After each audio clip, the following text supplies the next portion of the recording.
Everyone and welcome back to the channel. सध्या बाजारामध्ये भरपूर प्रमाणात आवळे अवेलेबल आहेत आणि आपल्याला तर माहीतच आहे की आवळा हा इम्युनिटी बूस्टर आहे. विटॅमिन सी मिळतं आपल्याला आवळ्यातून आणि तसंच हेअरसाठी चांगला आहे, स्किनसाठी चांगला आहे.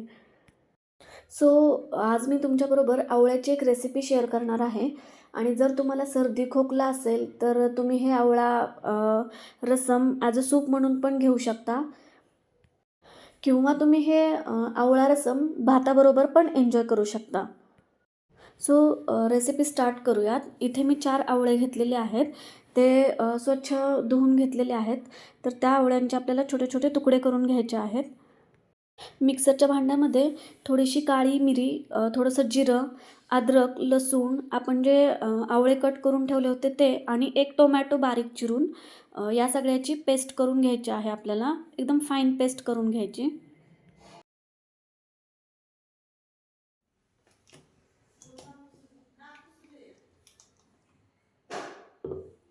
सो आता एका भांड्यामध्ये मी थोडंसं तेल घेतलं आहे आणि त्यामध्ये थोडीशी मोहरी टाकायची. ती थोडीशी तडतडली की त्यामध्ये थोडंसं जिरं, कढीपत्ता आणि हिंग घालून व्यवस्थित ते परतून घ्यायचं आहे.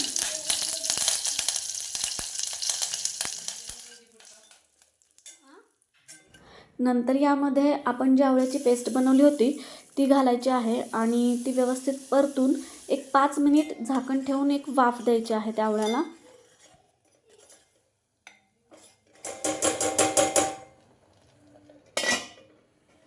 नंतर यामध्ये आपण पाणी घालायचं आहे.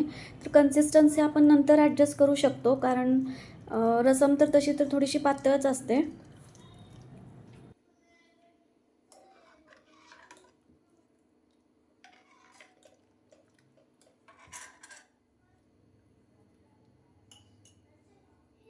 यामध्ये थोडंसं मीठ आणि थोडीशी हळद घालून या रसमला एक उकळी येऊन द्यायची आहे.